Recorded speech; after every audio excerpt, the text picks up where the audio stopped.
In the car outside of your house, you asked me just before you walked up the stairs and disappeared forever, why are you so afraid to talk to me? And what I should have said, or what I said was, I don't know.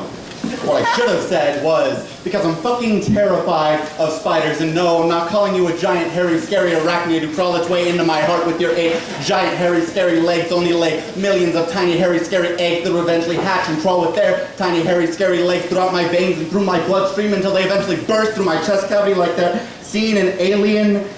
I actually don't know what I'm trying to say. It's difficult to tell you what's wrong, but I don't know myself. The man in my brain has unplugged these cords. I'm powering down, running out of juice, and waiting on answers I know I won't get. But in this crazy dystopian mind of mine, I'd like to think that I'm a giver, but I've given all I've got, and I've got nothing more, so I present you with this, a list of fears that keep me up at night, with thoughts of what I've done wrong and what I haven't done right. I'm afraid of a God who I'm not sure exists.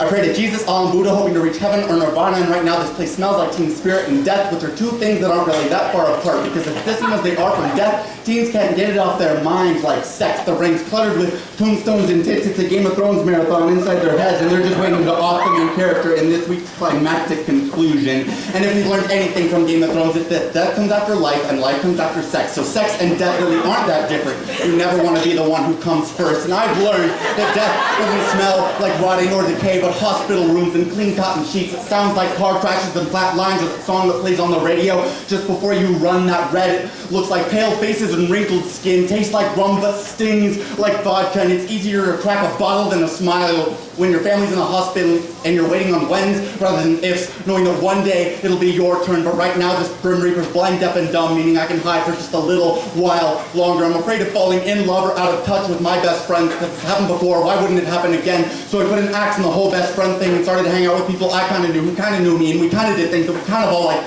but never really loved, knowing that we would always have someone to kind of fall back on if anything ever kind of went kind of wrong. Seriously, I've said it before, but I'll say it again. I'm afraid of where I'll go when I die, and I know that you always say, baby, hold steady, because heaven's whenever you want it to be, but don't tell me to stay positive when a barrel full of bullets for breakfast sounds better than a bowl of very, very banana flakes crunched for brunch. I'm unstable and insecure, a self-loathing antisocialite with a self-esteem that will make a suicide proud. I know the bus times by heart, sleep with my shoes on, and I can't even count the number of times that I stood at the threshold, everything I own in one bag, and note on the table, tears streaming down my face, wanting to run but being too afraid to take another step because I'm too much of a coward to be a coward. You see, I'm afraid of a lot. And right now, this place is full of spiders. I'm fucking terrified of spiders. Thank you.